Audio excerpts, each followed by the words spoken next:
ومن الناس من يقول آمنا بالله وباليوم الآخر وما هم بمؤمنين يخادعون الله والذين آمنوا وما يخدعون إلا أنفسهم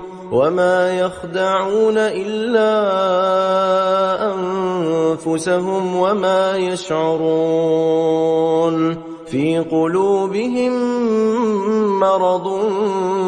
فزادهم الله مرضا ولهم عذاب أليم بما كانوا يكذبون